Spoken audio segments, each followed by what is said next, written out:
जय हिंद। दोस्तों, भारत के लिए बहुत खुशी की बात है कि 28 मई 2023 को प्रधानमंत्री नरेंद्र मोदी नई संसद भवन का उद्घाटन करेंगे और यह भव्य और खूबसूरत इमारत देश को समर्पित करेंगे।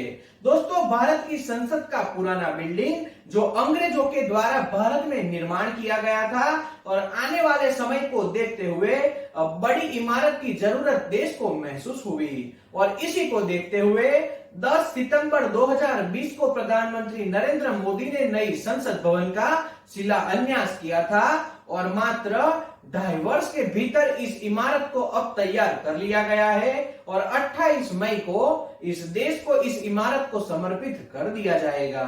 तो यह बहुत अच्छी बात है। जब पहली बार नई संसद भवन के फोटो प्रधानमंत्री नरेंद्र मोदी के द्वारा मीडिया के सामने रखे गए तब फोटो देखकर बहुत खुशी हुई कि हमारे देश की संसद भवन बहुत अच्छे तरीके से बनाई गई। लेकिन नई संसद को देखते वक्त प्रधानमंत्री नरेंद्र मोदी के साथ पूरी संसद को एक ही स्क्रीन में लेने के लिए जो तैयारियां की गई उसे देखकर बहुत दुख पहुंचा।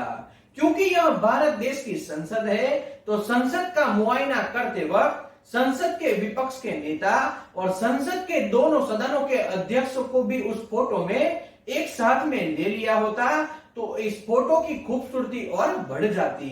लेकिन कोई बात नहीं, कभी कभी राजनीति में यह भी दिखाई देता है। अब नई संसद का निर्माण मात्र पुरानी संसद पुरानी हो चुकी है इस बात को लेकर नहीं किया गया होगा, तो इससे जुड़ी खास बातें भी हम जानते हैं। पुरानी संसद में लोकसभा सदन में 550 संसद सभ्यों को बैठने की व्यवस्था थी और राज्यसभा संसद में 250 सभ्यों को बैठने की व्यवस्था थी। नई संसद भवन में लोकसभा के सभी चुने हुए नेताओं के लिए 888 सदस्यों को बैठने की व्यवस्था है और राज्यसभा में 384 सदस्यों के बैठने की व्यवस्था का आयोजन किया गया। यानी कि आने वाले दिनों में लोकसभा और राज्यसभा की सीटें बढ़ाई जाए, फिर भी नई संसद भवन में किसी भी तरह की दिक्कतें नहीं दिखाई देगी।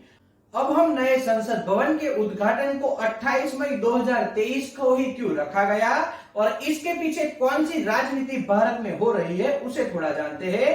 भारत एक लोकतांत्रिक देश है, लेकिन अगर सत्ता में बैठी पार्टी के द्वारा किसी भी बात में राजनीति न हो ऐसा कभी भी नहीं हो सकता। भारत के संसद भवन के नए सदन के उद्घाटन में इसी तरह की राजनीति देखते हुए यह तारीखें तय की गई है ताकि आने वाले चुनाव में भारतीय जनता पार्टी का कुछ अच्छा प्रदर्शन दिखाई दे। यानी कि भारतीय जनता पार्टी इसके पीछे भी राजनीति कर रही है, यह विपक्ष का कहना है। दरअसल वर्ष 2019 में राहुल गांधी जो कि कांग्रेस पार्टी के अध्यक्ष थे, उन्होंने नरेंद्र मोदी को एक टिप्पणी की और भारतीय जनता पार्टी ने राहुल गांधी से माफी मांगने को बताया।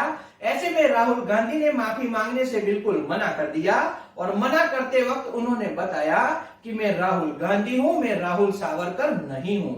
यहाँ से स्वतंत्रता सेनानी विनायक दामोदर दास सावरकर को आगे रखकर भारतीय जनता पार्टी ने अपनी राजनीति करनी शुरू कर दी, क्योंकि राहुल गांधी ने यह बताया था कि मैं राहुल सावरकर नहीं हूं।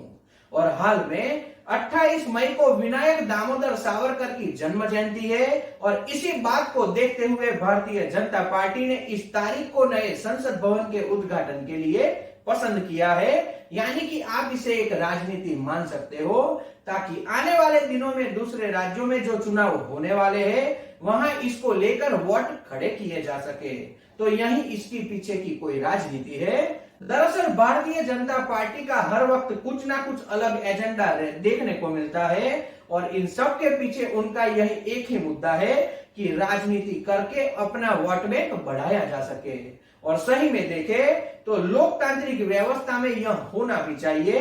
यानी कि जो राजनीति में दिखाई देता है वह कभी भी सही नहीं होता। वैसे हाल आने वाले दिनों में महाराष्ट्र में निकाय चुनाव होने वाले हैं और महाराष्ट्र की राजनीति में विनायक दामोदर सावरकर एक बहुत बड़ा नाम है। महाराष्ट्र के लोग उन्हें बहुत पसंद करते हैं। ऐसे में महाराष्ट्र में जिस गलत तरीके से भारतीय जनता पार्टी और शिवसेना के एकनाथ शिंदे के साथ मिलकर महाराष्ट्र में अपनी सरकार स्थापित की है, तो कहीं ना कहीं इस तारीख के गणित से यही लगता है कि महाराष्ट्र के निकाय चुनाव को देखते हुए विनायक दामोदर सावरकर की जन्म जयंती को देश के संसद भवन का उद्घाटन हो रहा है, तो महाराष्ट्र की राजनीति भी इसके पीछे हो सकती है।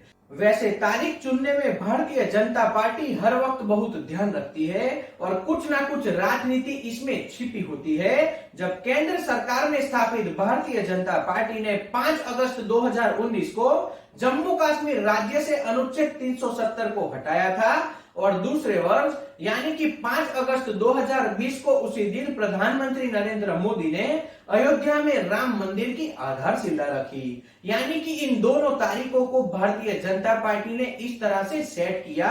इसी तरह से नरेंद्र मोदी एक बार देश को बताए बिना पाकिस्तान यात्रा पर चले गए और उस दिन को भी इस तरह से ही तय किया गया था। भारत के पूर्व प्रधानमंत्री अटल बिहारी वाजपेयी और पाकिस्तान के पूर्व प्रधानमंत्री नवाब शरीफ का यह इस दिन जन्मदिन था और इन दोनों नेताओं ने ही भारत और पाकिस्तान के बीच ऐतिहासिक समझौता करते हुए रोजाना बस यात्रा की शुरुआत की थी। तो यहाँ भी भारतीय जनता पार्टी ने इस तरह से तारीखें तय की कि इसके पीछे कुछ राजनीति हो सके। तो इस तरह से भारतीय जनता पार्टी सभी बातों में राजनीति को ध्यान में रखी कोई भी निर्णय लेती है, ऐसा इस वक्त विपक्ष को लग रहा है। तो कुल मिलाकर 28 मई 2023 को भारत के नए संसद भवन का देश के प्रधानमंत्री नरेंद्र मोदी के द्वारा उद्घाटन होगा और उसी स्टेज से प्रधानमंत्री अपने पिछले 9 साल जो 26 मई 2023 को पूर्ण हो रहे हैं, उस 9 साल का ब्यौरा देशवासियों के सामने रखेंगे। भारतीय जनता पार्टी के कार्य सभी लोगों को बताए जाएंगे। देश में जो विकास कार्य हुए वह आम जनता को बताए जाएंगे। नई संसद भवन के फायदे लोगों को गिनवाए जाएंगे और आम जनता को मिलने वाले फायदे जनता तक पहुंचाए जाएंगे, ऐसा भी हमें लग रहा है।